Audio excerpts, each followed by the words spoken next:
Boa noite a todos.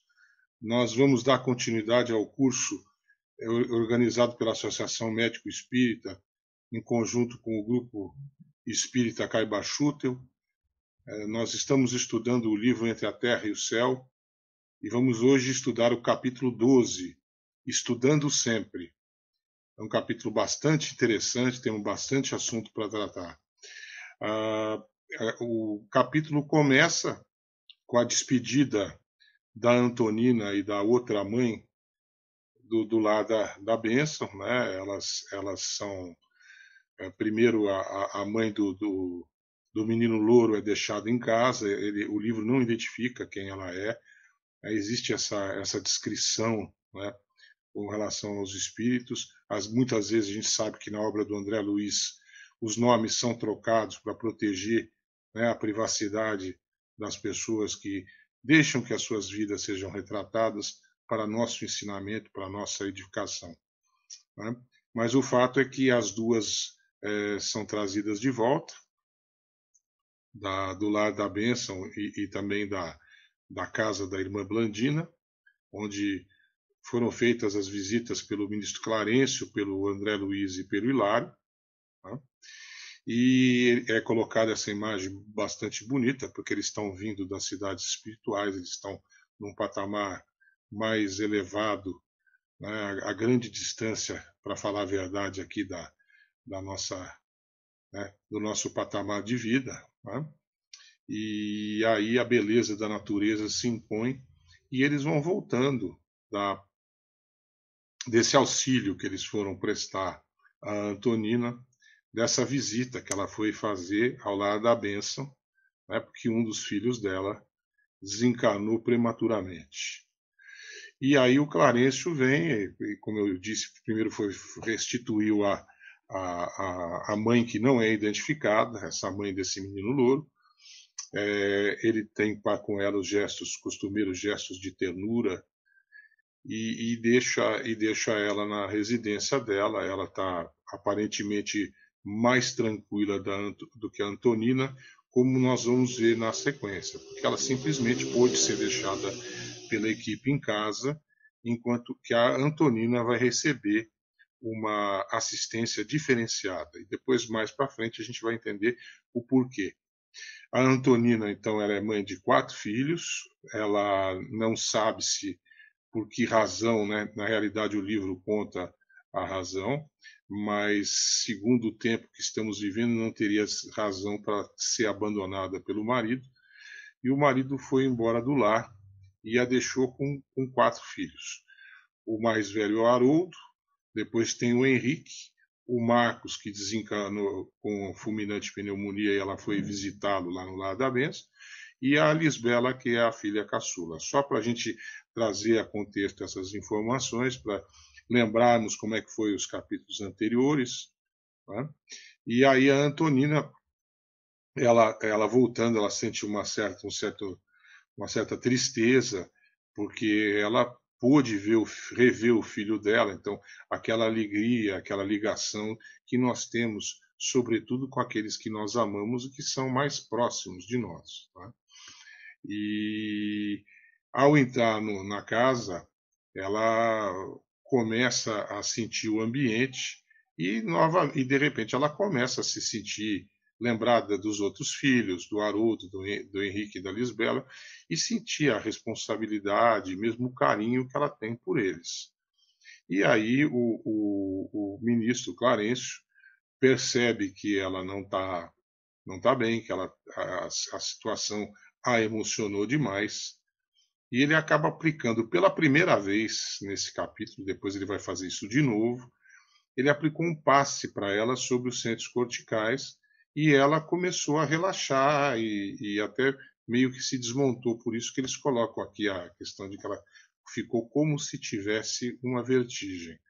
Ela se sentiu fraca e tal, foi voltando ao corpo físico, e aí se observa ela aderindo ao corpo físico, ou seja, o corpo, o perispírito dela, né, os corpos sutis vão se aproximando do corpo denso, e aí o André Luiz, na linguagem que nós já estamos acostumados, Diz que ela se viu sugada, né? E de uma maneira assim bastante sutil, e que ela ainda estava meio entre os dois mundos, estava semilúcida ainda, percebendo aqueles acontecimentos, e que pouco a pouco vai perdendo aquelas noções ampliadas, porque está em contato já mais com a matéria mais densa, e o cérebro físico não permite a mesma acuidade mental, né? Então ela voltou, ela acorda feliz, né, com a novidade, e aí aqui a gente acrescentou algumas informações estas que não estão no livro, mas apenas para a gente lembrar onde ficariam esses centros corticais, para a gente entender onde que o ministro Clarencio aplicou esses passes, né? Então é uma zona bastante sensível, de vários recursos mentais que utilizamos, mas que também tem muita ligação com a emoção, né? Porque é onde estão os nossos sentidos mais aguçados, mais nobres. O ministro, então, se a gente for ver o livro da doutora Marlenes, O Passe como Cura Magnética, ele agiu sobre o centro cerebral, né, que é contíguo ao centro coronário. Ele deu esse passe calmante, e para ela conseguir realmente se acalmar e mesmo processar, na medida do possível, aquele conjunto de informações da visita que ela fez ao filho Marcos, que tinha desencarnado prematuramente. Aí, a partir deste momento que ela já está mais jungida, mais ligada na matéria, a Antonina começa a ter dificuldade de percepção, lógico, agora ela já está mais, né, dentro do corpo físico, e assim as lembranças daquele episódio tão importante, tanto para ela quanto para o filho Marcos, começam a se esvair, eles colocam aqui uma figura bem interessante, se esfumaçarem rápido, que quer dizer ela vai perdendo aquele contato direto com aquele conjunto de acontecimentos. E o Clarencio vai nos explicar o porquê que isso acontece e qual que é a utilidade também disso ocorrer para nós, por que a lei, né, por que funciona desta maneira no estágio evolutivo que nós estamos. Mas o importante, a questão mais moral, mais ligada aos sentimentos superiores, que é a imagem do filho, aquilo ela mantém presente, e então ela vai ficar com aquilo marcado na memória e no coração. Então, toda vez que ela se lembrar da questão do filho, da dor da perda do filho, porque as separações doem para os dois lados, ela vai encontrar o consolo nisso que em determinados momentos ela vai reputar como um sonho. Ela vai entender como um sonho, mas na verdade ela foi realmente visitar o filho e teve esse encontro com ele, onde os dois puderam matar um pouco da saudade. Embora para ela comece a parecer que é um sonho mesmo, que é um pouco de imaginação, mas nós sabemos que não é bem assim. Então ela esteve lá, ela pôde, os capítulos anteriores nos deram detalhes de como é que ocorreu essa visita, com o amparo do Clarencio, né, eles foram naquela comitiva, e eles puderam se rever, o que é importante para os dois lados.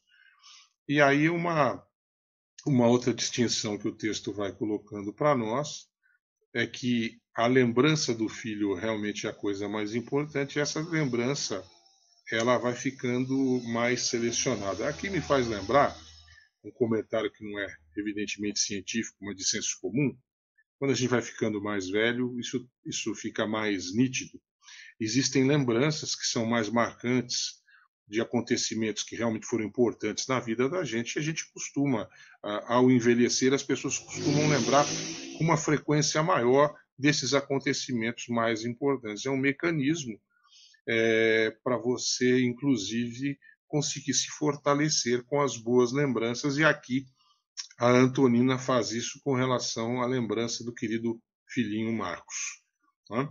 E eles fazem, o André Luiz tem uma linguagem, né? Como o professor Normando Celso Fernandes nos falava, uma linguagem sempre muito interessante, muito elevada, e traz mais uma imagem bonita, né?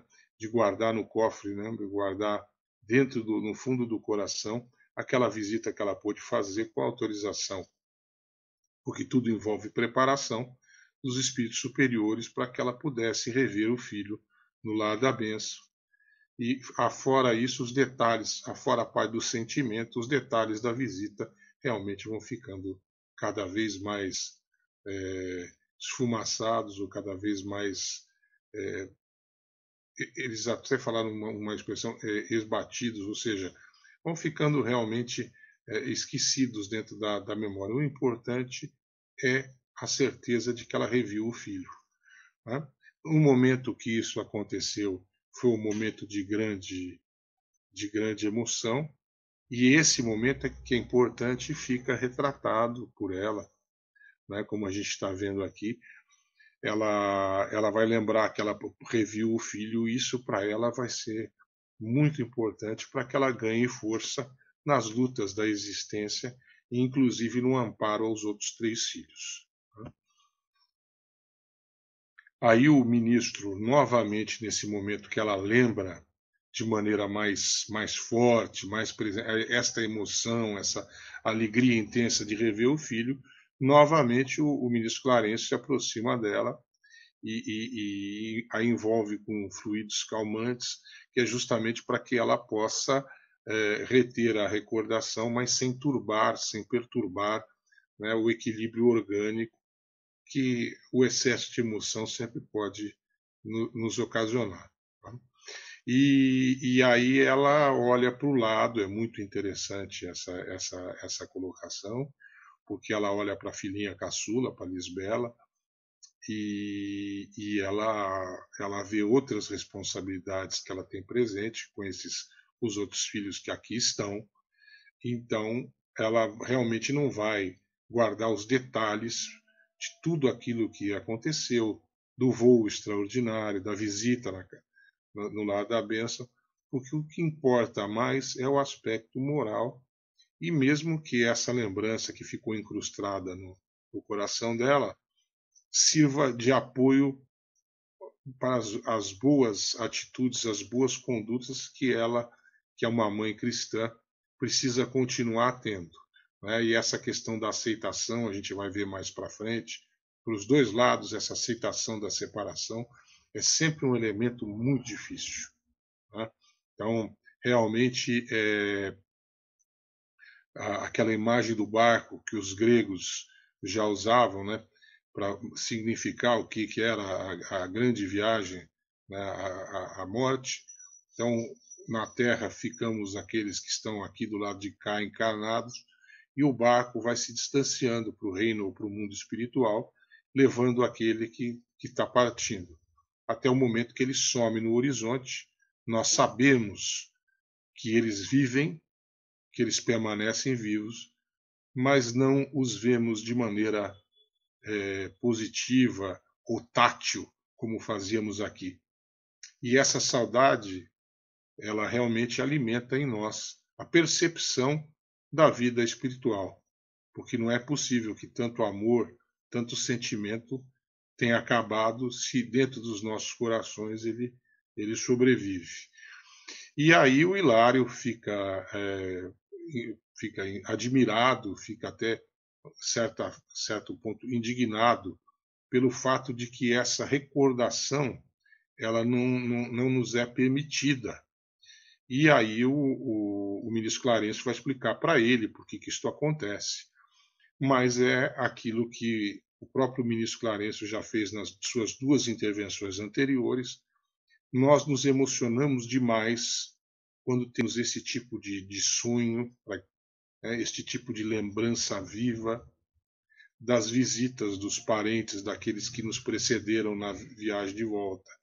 Então é natural que aquilo tenha que ser, de alguma forma, contido. A gente sabe que existe toda uma programação para que isso possa ocorrer, porque da mesma maneira que que a apatia é prejudicial, também o excesso de entusiasmo pode nos trazer complicações graves. A gente sabe disso. Então, excesso de alegria também pode ser perigoso. E aí o ministro Clarencio coloca essa questão da saudade mortal, e é isso mesmo, porque você tem certeza que a pessoa está lá, mas você não tem autorização para estar lá com ela, porque a sua vida continua, você tem outros compromissos, então nós temos que fazer algo que é difícil para nós, que é continuarmos o nosso amor à distância. Né? E aí o Hilário, né, até o André Luiz deixa o Hilário perguntar, porque o Hilário é mais novo nesses assuntos do que o André Luiz é. O André Luiz já foi totalmente noviço nessas indagações, nessas dúvidas que surgem a todos nós.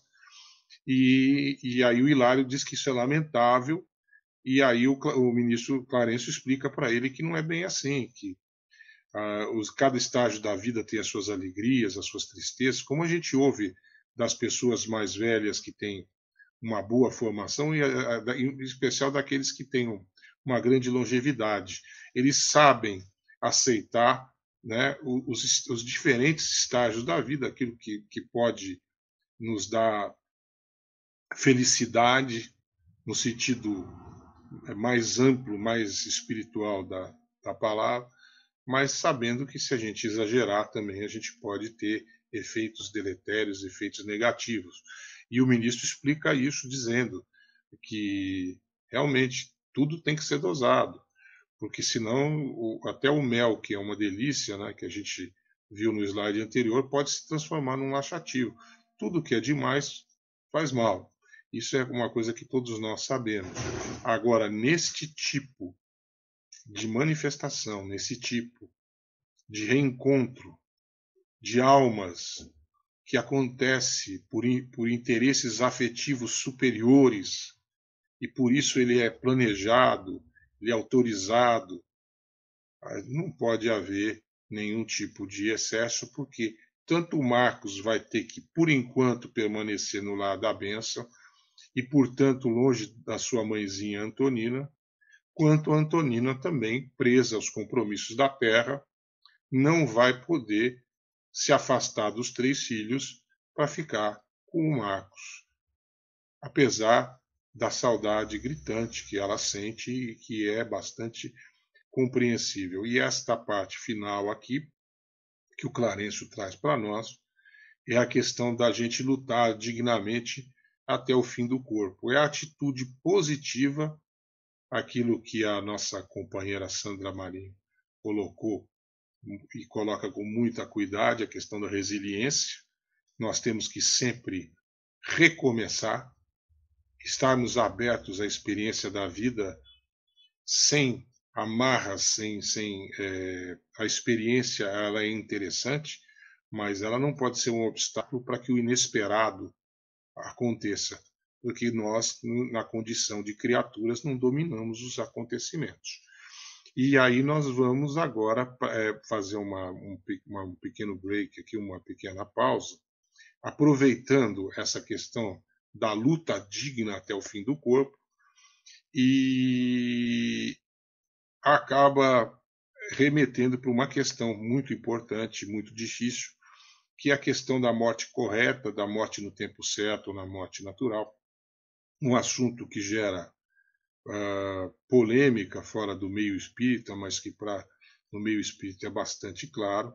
A vida é um bem outorgado, a doutora Malene sempre nos falou isso, então nós temos que respeitar esse bem outorgado, né? E ela falou isso muitas vezes, mas numa delas com um acento, com uma emoção para quem ouve, dizendo que não importa se você quer chamar o autor da vida de Deus, Jeová, inteligência suprema, o arquiteto sideral, mas a vida é um bem outorgado. Então, para quem ouviu a doutora Malene falando isso, e na luta dela a favor da vida, tanto no início quanto no fim, realmente nós temos que respeitar esse período que nos é outorgado pelo Criador e a quem nenhum homem é dado tirar e dispor, porque só Deus é que cria a vida. Nós sabemos disso, mas é um assunto que ainda gera discussão, né? E eu peço licença a vocês. Nós trouxemos aqui a Carta de Princípios do 5º Congresso Médico Espírita, e é muito interessante isso, porque a bioética espírita traz conceitos muito claros a respeito deste assunto, todos eles ligados ao absoluto respeito que se deve ter à vida, e dentro dessa vida eles colocam para nós o que deve ser permitido e ou não deve ser permitido, segundo a bioética espírita. E aí a manifestação com relação à eutanásia ou suicídio assistido, de que ela desconsidera a vida e a morte natural, porque ela acaba antecipando o processo de morrer.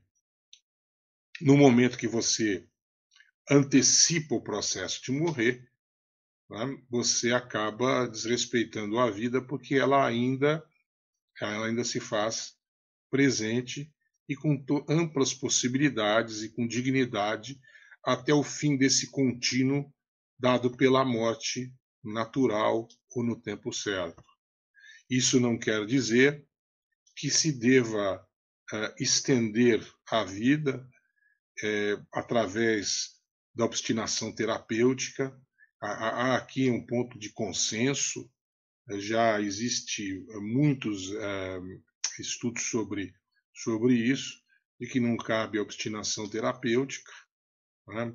E só que a AME vê isso de uma outra maneira, de uma maneira ampliada, como a doutora Elizabeth Kubler-Ross também se preocupou com isso dentro da questão dos cuidados paliativos, de se evitar uma morte agoniada com sofrimento orgânico, psíquico e espiritual, e que também não vai trazer nenhum benefício, né?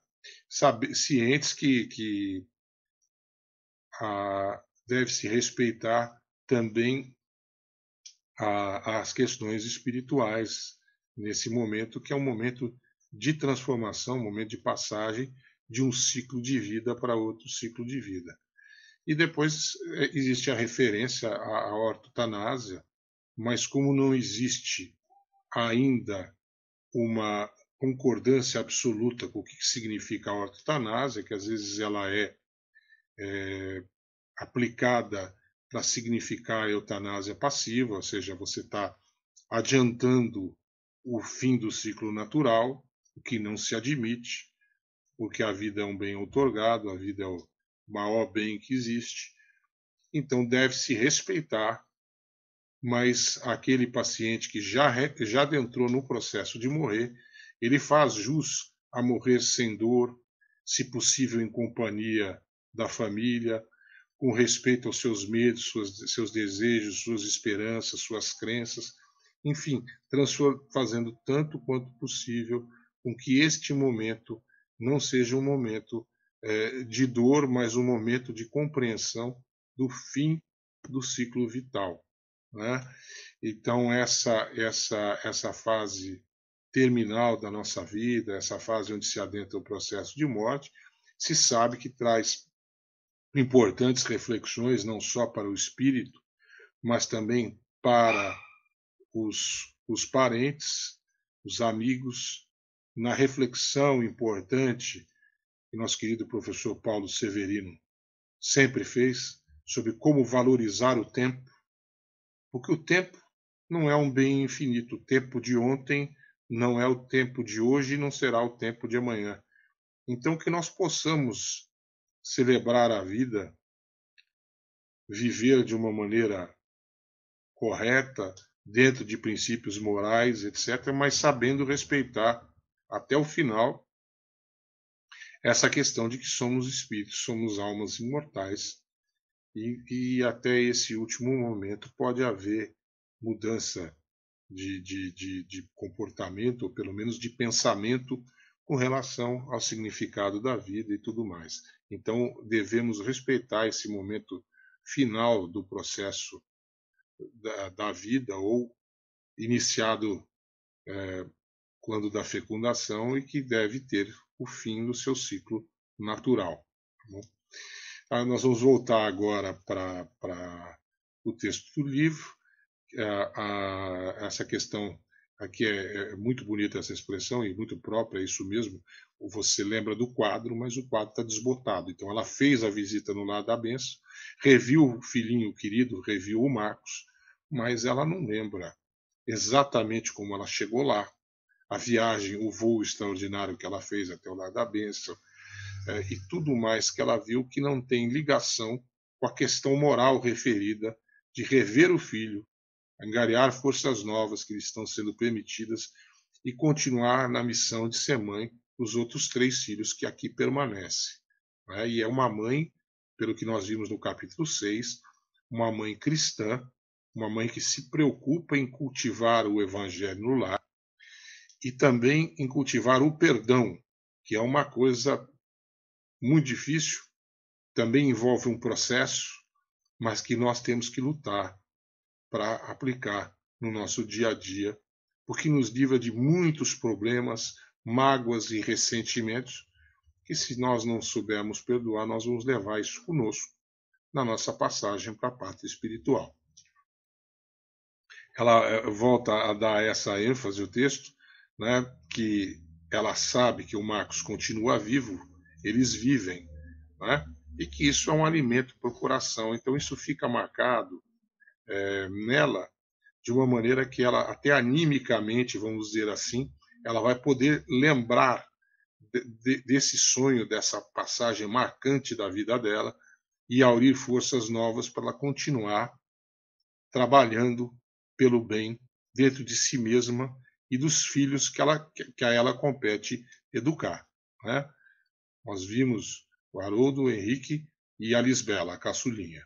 Tá? Então, ela tem essa missão, ela tem que continuar criando os filhos, e dessa maneira cristã que a gente vê que a Antonina está fazendo. No capítulo 9, a gente volta um pouco aqui no livro, apenas para lembrar, essa outra mãe, como eu disse, ela não é identificada. Só consta que ela é mãe do louro Petis, que a abraça com infinito contentamento a se expressar em lágrimas, e depois ela é conduzida até a casa dela sem maiores problemas. O Clarencio, sempre afetuoso, se despede dela, mas ela não tem necessidade. Talvez ela tenha ido visitar o filho outras vezes, ou mais vezes que a Antonina, ou a situação se apresenta de alguma maneira diferente, nós não sabemos, mas não houve a necessidade dela receber por 2 vezes o passe nos centros corticais, porque ela está tranquila, ela não está tão emocionada quanto a nossa Antonina. Tá? E a questão do pequeno Júlio, filho de Amaro e Odila e enteado da Zulmira. A Zulmira também teve aquele problema que já foi visto nos capítulos anteriores. Ela desenvolveu um complexo de culpa, ela não é responsável pelo desencarne do Júlio, mas por ciúme de Amaro, ela quis que o menino fosse embora, porque o Amaro era absolutamente ligado, né, ao pequeno Júlio, e isso desencadeou uma reação muito forte da Odila, como nós sabemos, que é a primeira esposa do Amaro e a mãe do Júlio, e que vê ela como uma intrusa, o que depois vai ser, aos poucos, né, já foi falado, mas nós vamos ver os desdobramentos. Tá? Mas o importante é que o Júlio não estava lá. O Júlio ainda não tem condição de conviver com outras crianças, também depois vai se voltar e vai se aprofundar esse assunto, mas o importante é o seguinte, ele não tem condições, mas ele está amparado no lar da irmã Blandina, tá? E a irmã Blandina também tem, como a Marjorie falou para nós, ela tem compromissos com relação a esse setor. Na última encarnação ela não pôde ser mãe, mas ela tem toda essa ligação e esse compromisso. e ela tem uma postura absolutamente maternal com o Júlio. O Júlio se sente amparado por ela, o que é importante. E assim nós vamos seguindo aqui a narrativa. Na volta, depois do Clarencio ter tratado dessa questão da dificuldade que é a gente adentrar no mundo espiritual e voltar para o nosso mundo aqui, ainda encarnados, ainda dentro do corpo de carne no envoltório terrestre, ele começa um outro desdobramento. Né? Vamos voltar à questão do velhinho que estava no final do capítulo 6, que é o avô da Antonina. Ele estava assistindo o Evangelho e ele ficou muito aborrecido com a questão do perdão. Na realidade, ele é que teve um gesto infeliz. Ele não perdoa a si próprio porque mas na realidade ele não perdoa aquele que ele quer justificar o ato, como o Dr. Rafael Latorraca falou para nós. E isso cria um problema, o Marcos também colocou isso. Nós temos que reconhecer o nosso erro, é o primeiro passo, a gente ter humildade. É difícil a gente aceitar, mas eu errei. A coisa mais importante é falar para nós mesmos. Não é no sentido da culpa que a Zulmira vai desenvolver, de uma culpa negativa, de um autoflagelo, não. É o primeiro passo para podermos mudar de conduta, mudar de atitude e admitir o erro. E aí o Leonardo Pires estava em franco desequilíbrio, ele não estava conseguindo, estava naquele circuito mental fechado, ele continua vivendo aquela realidade, né? E o mais interessante, também já vimos que ele teve outros desdobramentos na vida, mas ele se fixou na morte, que ele acabou assassinando o Esteves por ciúme. Então, também tem ligação com o problema entre a Odila e a Zulmira, a questão do ciúme, mas nós vamos seguindo agora com os elementos desse capítulo. Então, como foi dito, eles voltaram àquele evangelho no lar que foi realizado no final do capítulo 6. A Antonina está desenvolvendo essa ligação com a espiritualidade, com seus compromissos de mãe e tudo mais, como todos nós, ela tem um passado. Ela era a Lula Ibarruri na época da Guerra do Paraguai. O Leonardo Pires era apaixonado por ela. E no auge da paixão e num ato de ciúme, né, um ato de cólera, se a gente pode colocar assim, ele assassinou o Esteves e aquilo ficou marcado na consciência dele, embora ele não tenha, dentro da lei dos homens, né, no contexto da Guerra do Paraguai, as tropas iam seguir adiante, então o caso acabou sendo esquecido. O gesto infeliz que ele fez e o Esteves morreu, mas a consciência dele está, né, aquele ato está marcado na consciência dele.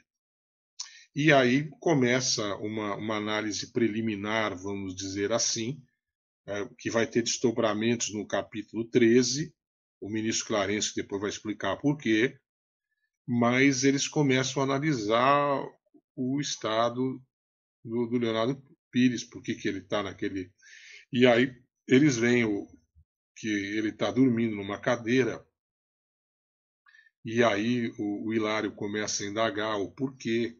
Né? O Hilário, como a gente falou, é mais noviço nesse tipo de auxílio que o André Luiz, e ele fica admirado de ver o Leonardo Pires tão sonolento, tão cansado, porque sabe que ele é um espírito, então por que está acontecendo isso?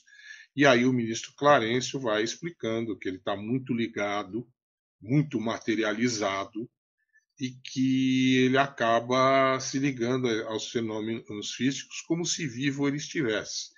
E nós sabemos que isso é algo bastante comum, né? Isso realmente acontece, embora aqueles que passam por essa experiência pareçam mesmo que continuam vivos na carne. Né?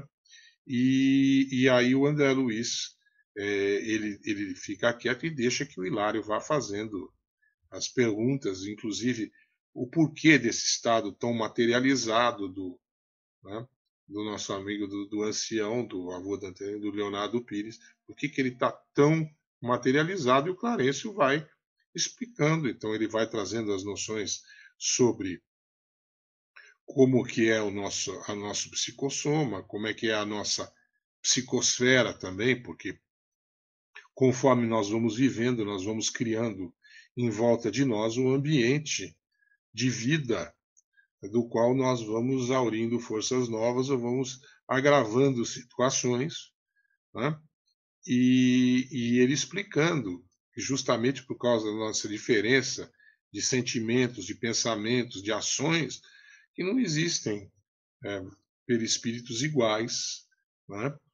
E isso tudo é bastante importante a gente ver, porque vai mostrar para nós que as nossas condutas ficam indelevelmente, inegavelmente marcados neste corpo que envolve, que faz a ligação entre, né, o espírito e a matéria, e essa ligação, essa nossa conduta vai ficando marcada de modo que nós vamos adquirindo um peso específico nesses envoltórios que envolvem o nosso corpo. E isso vai ser importante no momento da nossa passagem para o mundo espiritual. E aí o Clarencio vai colocando outras figuras, como o carro, explicando as diferenças que nós vamos tendo na vida de cada um com relação justamente a essa questão que foi falada, dos sentimentos, dos pensamentos, das condutas, que vão desenvolvendo em nós determinados problemas, enquanto em outras pessoas, as pessoas percebem o equívoco e vão tomando condutas diferentes e a vida vai mudando. Então aqui se dá um sentido para a lei de herança que é bastante diferente daquela que a gente está acostumado. Nós não estamos herdando dos outros, nós somos herdeiros de nós mesmos. Por isso que não tem dois perispíritos iguais. Quantas experiências nós já tivemos, mas o que fizemos de cada uma delas até nos alcançarmos aqui. O que fazemos do tempo, como falava o professor Paulo, o que fazemos, o que pensamos, o que sentimos, onde está o tesouro do nosso coração, no que colocamos, nas coisas materiais ou nas coisas espirituais. No estágio que a gente está, nós ainda variamos muito esse nosso gosto, e é aí que vem os problemas que carregamos. Tá?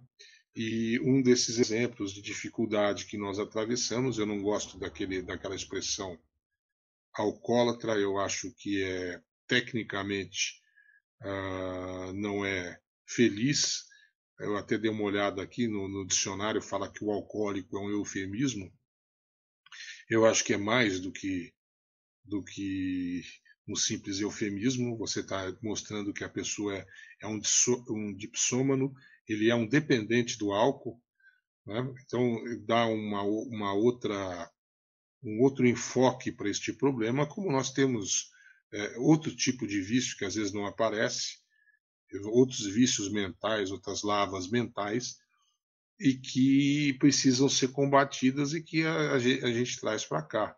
Então, a cólera, a inveja, o egoísmo, a vaidade, o orgulho são vícios tal qual o álcool é um vício. Né? Pensamos e aí os desencarnados vêm e aderem ao nosso tipo de pensamento, né? Como a gente viu com relação à questão do... Eles usam até a figura de uma luva, que um espírito se justapõe ao outro, como nós vimos no Sexo e Destino, mas aqui nós estamos usando o exemplo da cólera, e é muito, muito interessante a passagem da cólera do Evangelho segundo o Espiritismo, mostrando que nós podemos cair nela, e o Kardec, os espíritos superiores são muito felizes, porque chamam de acessos de demência passageira, que nos assemelham aos brutos, nos tiram a razão, mostrando que não exclui as qualidades da alma, mas que podem nos fazer muito mal e nos magoar muito os nossos semelhantes, principalmente os mais próximos, ou até mesmo chegarmos em atos como esse que o Leonardo Pires teve com o Esteves. Ele não mediu o ato, ele fez, ele foi até o final, ele se guiou pela cólera e depois os resultados estão aí. Então, que nós possamos repensar as nossas atitudes de cólera com relação aos semelhantes. Às vezes a gente fazemos verdadeiras guerras fluídicas dentro de casa sem perceber, por não aceitar os limites das pessoas até que nós mais amamos, né? E aí a colocação da hereditariedade espiritual é muito interessante, essa questão das afinidades. Então, colocado aqui como uma via de duas mãos, né? Os princípios, os filhos encontram os pais que precisam e os pais recebem da vida os filhos que procuram. Então, não é nada é ao acaso. Nós viemos aqui para aprender. O mestre nos disse que em todas as famílias sempre teríamos 3 contra 2 e 2 contra 3, que é preciso cumprir a lei do amor até o último ponto, até o último J, explicando que haveria esse tipo de conflito e que essas leis de afinidade vão muito mais longe do que nós estamos imaginando. Então, como no caso da Antonina e do Leonardo Pires, havia um interesse amoroso e eles voltam como avô e neta, para que possa haver afeição, mas sem a questão da união sexual, sem a questão, outras questões, para desenvolver em nós um amor mais sublimado. E essa passagem do capítulo 14 do Evangelho segundo o Espiritismo também é muito interessante, porque ela traz para nós, primeiro, que nós somos co-criadores em escala menor, como está no capítulo 1 da Evolução em Dois Mundos. Nós co-criamos a partir daquilo que Deus nos fornece, o material, fluido cósmico universal que Deus nos fornece. Por isso não podemos atentar contra a vida do semelhante, porque nós só co-criamos. Então, quando nós geramos um filho, nós não criamos espírito nenhum. Aquele espírito já existia antes da formação do corpo. É um espírito ligado para nós por essa lei de hereditariedade, pelas afinidades de sentimento ou pelos compromissos do passado. E a lei se manifesta de uma maneira belíssima, porque nós vamos, através das dificuldades do presente, resolvendo os problemas do passado, passando dificuldades juntas. Então, nosso inimigo virou nosso filho, virou nosso pai, virou nossa mãe, virou nossa irmã, enfim, virou nossa filha. E a partir disso nós vamos lutando pelo progresso mútuo e nos regenerando dentro do processo do perdão e da questão do esquecimento que é colocada para nós.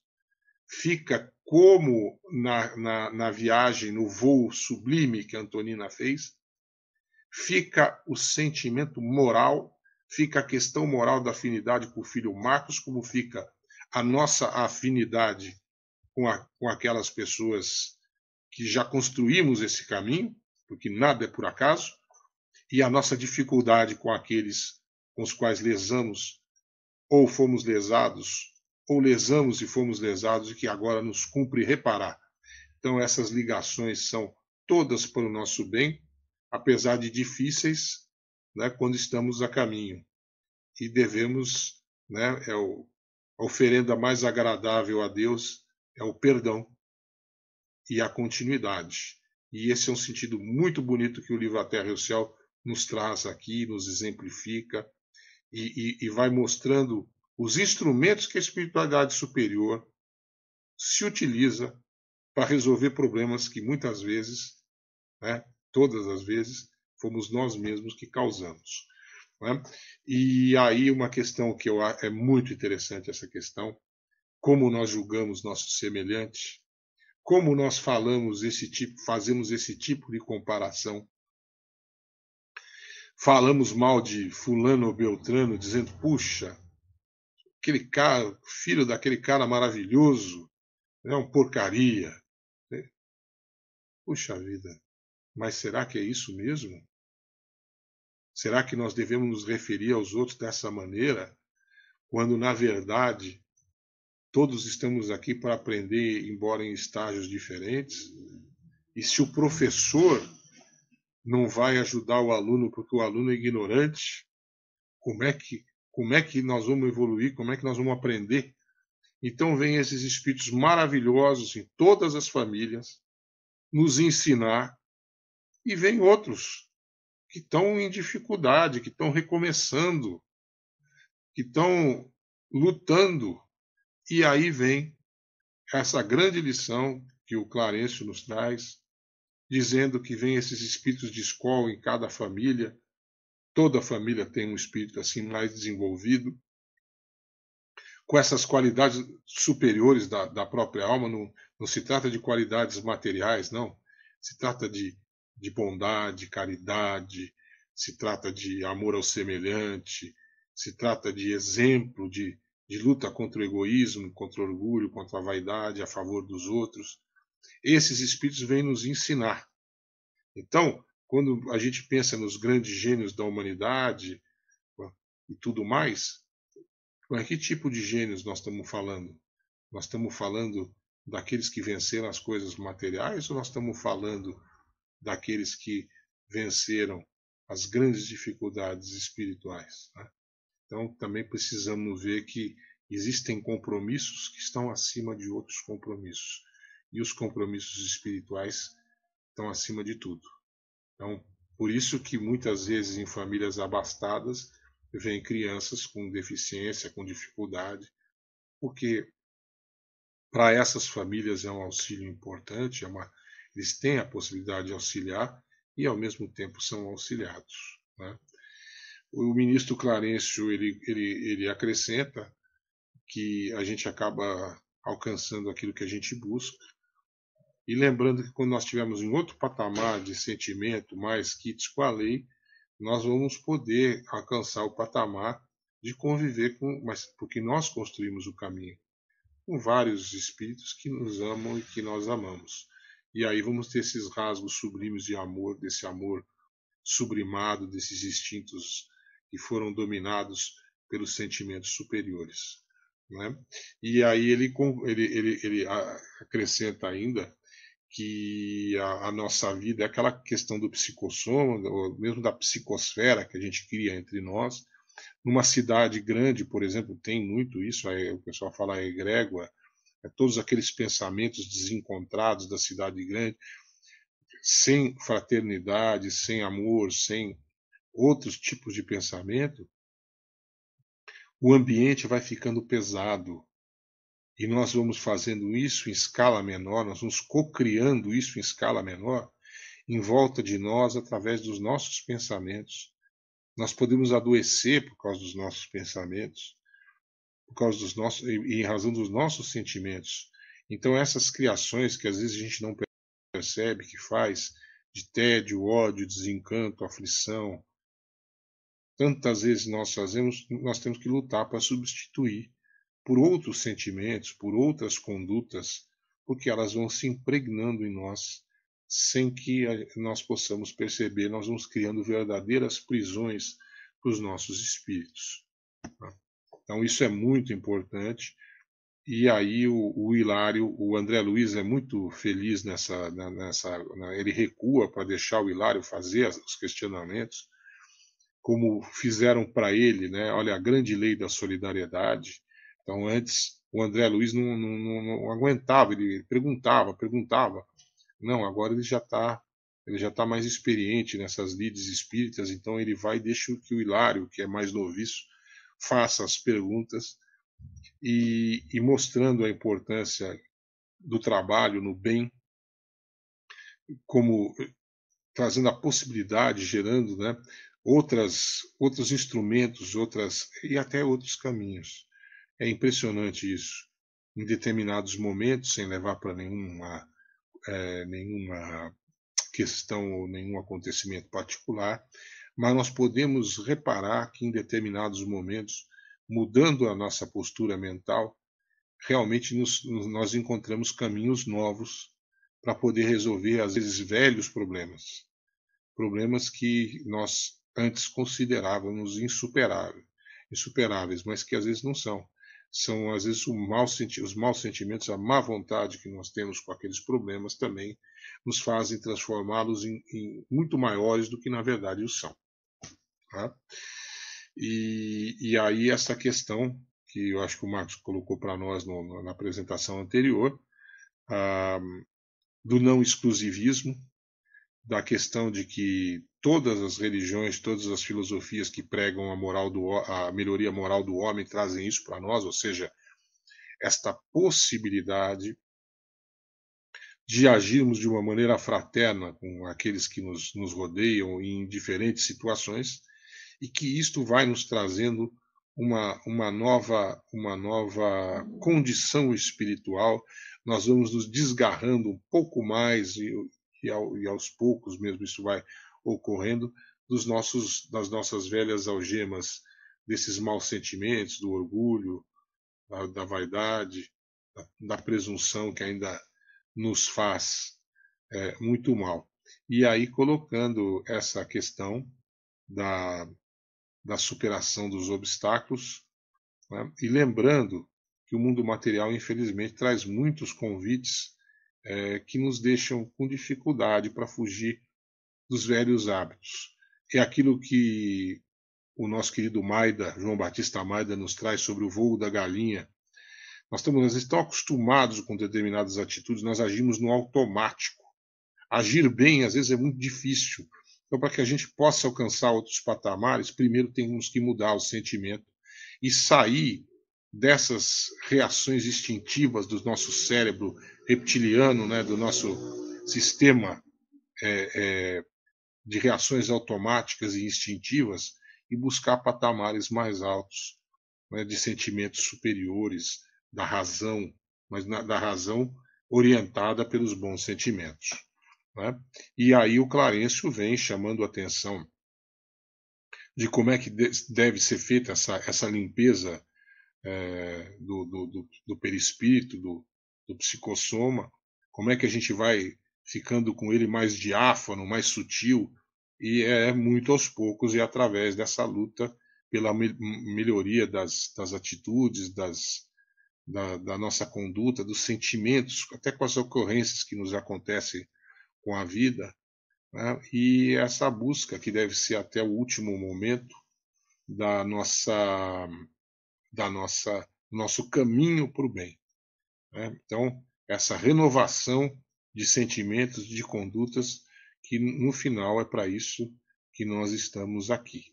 Né? Então, é importante que nós trazer para o nosso íntimo essa questão de que hoje eu vou ser melhor do que eu fui ontem, reconhecendo que muitas vezes nós agimos mal. Né? E aqui nós vamos trazendo alguns outros elementos, antes de concluir o capítulo, que parecem importantes. É um livro que pessoalmente, eu gosto muito, o livro da doutora Marlene, sobre a nossa vida no além, e é interessante porque ela faz uma série de comparações que, para quem está dentro da doutrina espírita há mais tempo, talvez sejam de mais fácil entendimento do que aqueles que não conhecem tanto a doutrina. Então, a maneira de encarar a morte é uma maneira diferente, porque a morte não existe. Nós partimos do princípio da reencarnação, do renascimento, da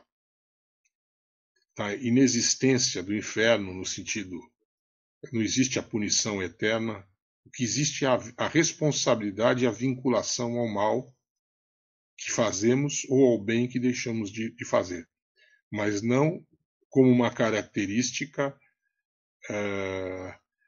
eterna, imutável. O que coloca o Criador, a causa primária, a inteligência suprema, como se ele não nos perdoasse, sabendo que nós somos espíritos ainda ignorantes, e como Jesus coloca no capítulo 24 do livro Boa Nova, fracos. Nós somos fracos ainda nessa busca pelo bem. Então o Criador nos incentiva pequenos esforços que nós já conseguimos fazer na prática do bem. E seria um desencorajamento muito grande que, falindo uma vez, a nossa sorte estivesse irremediavelmente traçada. Então, como que nós iríamos recomeçar? Faltaria a divindade, a caridade, que ele insiste em que nós, suas criaturas, pratiquemos. Então, seria um contrassenso muito grande. Respeitamos aqueles que pensam diferente, mas seria um contrassenso muito grande que fosse assim. Aqui a questão do processo de morrer é algo muito importante, porque mostra a transformação, e isso está no Velho Testamento também, e no Evangelho segundo o Espiritismo, quando vai falar da reencarnação, fala da transformação. Então, se faz muito essa ligação entre a borboleta e os insetos, e mas é mais a borboleta, como é que funciona essa transformação. Então existe a morte, com a morte do corpo físico, existe a morte dos tecidos físicos e a elaboração ou construção dos tecidos espirituais. Então a estólise do corpo físico, a histogênese dos tecidos espirituais. E aí a doutora Malene explica para nós, né, esta questão de que, segundo a densidade da nossa vida mental, segundo as nossas condutas, aquilo tudo fica marcado nesse momento de transformação. Então, o que vai acontecer? Nós vamos imprimir nos novos, a nossa consciência vai imprimir a nossa responsabilidade nesse novo tecido espiritual. O que mostra que a lei não falha nunca. A lei está inscrita na consciência de cada um de nós. E aí a doutora Marlene vai trazendo para nós outros fatores de dificuldade ou facilidade de adaptação à vida nova, que interferem no tratamento e na convalescência, que vão fazem respeito a essa reparação, essa reconstituição do perispírito. E até cito um caso que foi estudado pelo professor Paulo Severino Rossi no livro dele A Vida Triunfa, e colocando o caso do Marco Antônio Minhoto, que é um jovem de 22 anos que sofreu um acidente automobilístico, desencarna, e que ele afirma, explica para a mãe dele como é difícil a aceitação daquele evento, daquele momento, e que ele tem que praticar essa aceitação como se fosse um esporte, né? Um jovem de 22 anos, mas é difícil desencarnar com essa idade, sem dúvida que é, mas tem que ter um motivo útil para esse espírito e também para a família, embora a gente não vá sentir assim isso naquele momento.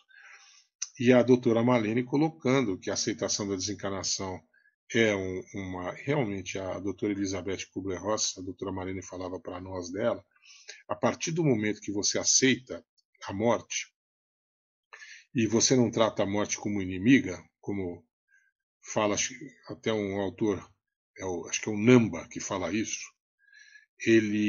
você não trata a morte como inimiga, o que muda? Você vai ver aquilo como um evento natural, faz parte da vida, e aí você não vai adiantar, não vai atrasar, você vai respeitar. E isso é muito importante porque a saudade realmente ela é dos dois lados, né? Então é importante essa coisa. E aí a Elizabeth Kubler-Ross vai dar a descrição que o André Luiz ofereceu no Evolução em Dois Mundos. Ela vai trazer aqui num livro.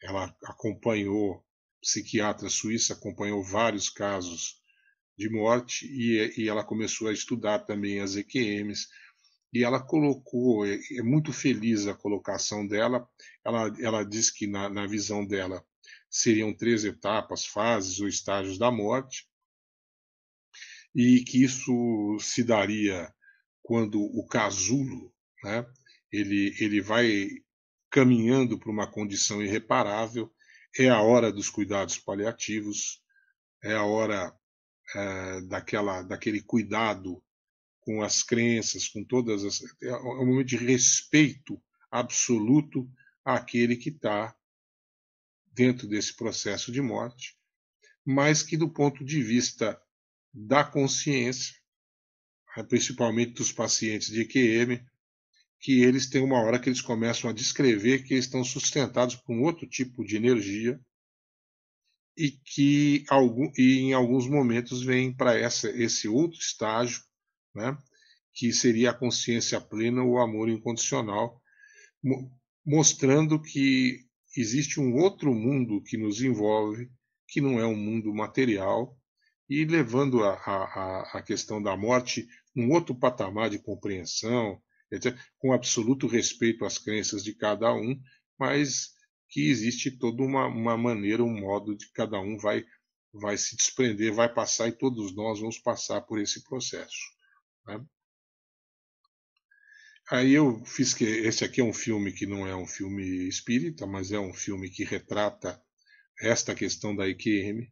Esse menino que está aí, ele vai ter um acidente, e o pai que está do lado, que é o Greg Kinnear, ele faz o papel de um pastor, e dentro da dogmática religiosa não se acredita em reencarnação e tudo mais, mas o filho que o ama profundamente, até muito interessante as coisas que ele fala, me coloco muito no papel desse pai, e porque ele estava blasfemando na hora que o menino estava morrendo. E o menino viu. O menino estava num desdobramento e ele falou: Olha, papai, a mamãe estava rezando, ligando para todas as amigas pedindo para rezar por mim. E você, papai, você estava brigando com Deus por minha causa. Então veja, essa compreensão é um assunto difícil, é um assunto que as pessoas não gostam de falar. Tem gente que considera mórbido falar da morte, mas ela faz parte da vida. Ela nos dá uma ideia de que o tempo tem que ser bem aproveitado, e por que as nossas afeições elas são únicas, mas nos dá uma noção de responsabilidade também. Então, existe todo um percurso aí a ser respeitado. Aí, quando ele volta, o menino vai narrando para o pai e a mãe o que aconteceu, e o pai com aquele conflito de consciência, não no sentido de ter feito algo de errado, mas no sentido da crença dele que não comportava esse tipo de acontecimento, e surpreendido pelas narrativas de uma criança, descrevendo para ele como é que seria esse mundo espiritual, o que aconteceu na hora que ele perdeu a consciência, o túnel, a luz, e várias ocorrências que são estudadas no Nossa Vida no Além, da doutora Marlene Nobre, e que é muito interessante porque se repetem em muitos casos, e a doutora Elizabeth Kubler-Ross também falando desses estágios do morrer e desse tipo de o túnel, as visões que as pessoas, e é de senso comum, tem muita gente que pode trazer para nós informações desse tipo se tiver passado por uma EQM. Hoje não é um assunto assim tão novo assim, né?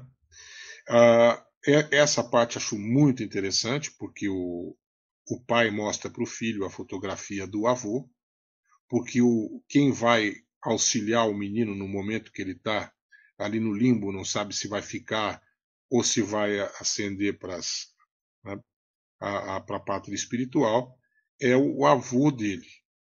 Então, instintivamente, o pai busca uma fotografia do avô nos seus últimos instantes na Terra, e o avô, como a gente vê, está de cabelo branco, óculos, velhinho, etc. E não, ele disse: não foi essa pessoa que estava comigo no túnel. E a história vai se desenrolando até que, num outro momento, através de uma outra fotografia, o menino mostra para o pai que realmente ele viu era esse mesmo avô, só que ele havia rejuvenescido. E daí mais uma dúvida na cabeça do pai: como é que seria possível esse rejuvenescimento?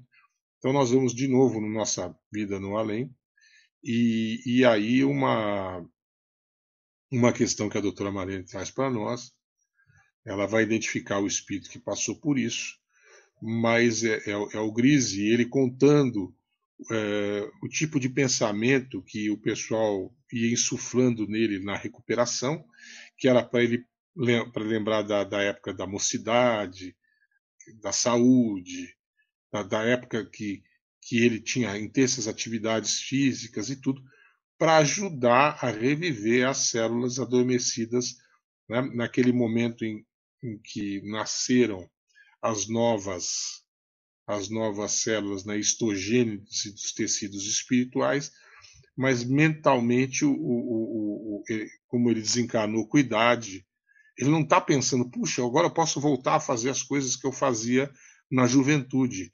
Então, através do pensamento, vai se estimulando esse tipo de ideia para que ele possa rejuvenescer. E aí a doutora vai nos contando, vai dando mais informações sobre esse espírito, que vocês vão ver, está numa condição muito diferente do Leonardo Pires, tá? E ele brincando aqui com bom humor, dizendo que tem ocasiões que ele chega a achar engraçado, mas ele obedece, ele cumpre aquilo que os instrutores pedem para ele. E, e aí ele vai se sentindo rejuvenescer. Ele vai vendo que as energias da mocidade estão voltando. E ele desencarnou com idade avançada, realmente, 86 anos. Tá? E, e ele contando, né? Carmelo Gris, ele contando é, nas cartas para os familiares e tudo, e a doutora Marlene contando que ele era uma pessoa alegre, simples, e que ele tinha essa, né, esse joie de vivre, essa alegria de viver, e ele ia colocando essa coisa de uma maneira muito alegre para aquelas pessoas que estavam em volta. E ele ficou viúvo, né, relativamente cedo, porque ele viveu bastante, tudo, e ficou nos últimos 36 anos da vida dele, ele ficou viúvo, e que nesses 36 anos ele junto com os filhos, ele formou esse lar irmã Elvira, na cidade de Votuporanga, e que ele trabalhava e passava para os outros essa alegria contagiante sobre a vida e tudo. E aí é interessante a gente perceber como é que as coisas aconteceram. Mas, enfim, a questão do Leonardo Pires, o Leonardo Pires estava numa condição muito diferente, né? O Leonardo Pires ele desencarnou numa condição com muita raiva. Ele tinha ainda muita raiva, muito ódio do Esteves, e aquilo ainda ficou impregnado no coração dele, ele ainda mantinha aquilo, e no final ele acabou levando isso, apesar de ter se casado, de ter tido filhos, netos, etc., ele acabou levando isso para a vida dele. Ele continuou com com essa esse tipo de sentimento. Então isso foi aprisionando ele. E, enfim, quando se volta e antes de acabar o capítulo, nós vamos falar alguma coisa sobre ele, embora vá ser analisada a questão com mais profundidade, mas o importante é deixar claro que o Leonardo Pires marcou no perispírito dele, no psicossoma dele, todo esse rancor, todo esse problema que ele deixou para trás. E ao fazer isso, ah, acabou que ele vai ele vai para a pátria espiritual com todas essas energias muito presentes, com essa dificuldade muito grande com relação a esse passado dele ter assassinado o Esteves, e ele não consegue se perdoar pelo ato que ele cometeu. Então nós precisamos tomar muito cuidado com aquilo que nós fazemos, muito cuidado com as nossas atitudes. O Leonardo Pires saiu com essas dificuldades, O Grise não. O Grise, ele é outro tipo, ele não teve esse acontecimento trágico na vida dele. Ele viveu e viveu muito bem, parece que compreendeu bem a distância com a esposa, que deve ser algo muito difícil, né? Mas o principal é que as nossas atitudes acabam marcando como uma fotografia, né? Eu gosto muito daquela figura do Livro dos Espíritos, o daguerreótipo, daguerreotipi, marcam o nosso psicossoma, e nós só vamos conseguir uh, nos liberar dessas algemas de atos e maus sentimentos com muito trabalho e muita luta interior. E aí o nosso querido Clarencio vai, e o André Luiz é muito feliz nisso, vai continuar cuidando do Leonardo Pires, embora agora já se desenhe no horizonte as aves falando do raiar do dia, e convidando a continuidade do trabalho, mas para isso seria necessária a análise daqueles que estão encarnados, o que sugere que o Esteves já esteja encarnado, e que assim se possa, de alguma maneira, ver a melhor forma de auxiliar não só o Leonardo, mas os outros envolvidos nessa história. Nós agradecemos a oportunidade de estarmos aqui com vocês, falando desse capítulo 12, desse livro tão interessante que é Entre a Terra e o Céu. Esperamos que tenha sido produtivo, porque para nós foi muito produtivo. Nós agradecemos a oportunidade do fundo do nosso coração. E a nossa homenagem de hoje, de sempre, à nossa querida doutora Marlene Nobre, que tanto construiu e procurou edificar em nós, não só a noção do estudo, mas principalmente a de responsabilidade espiritual. Fica o nosso muito obrigado e o agradecimento a todos os companheiros que trabalham e lutam na difusão desse legado que ela nos deixou. Muito obrigado. Boa noite, então.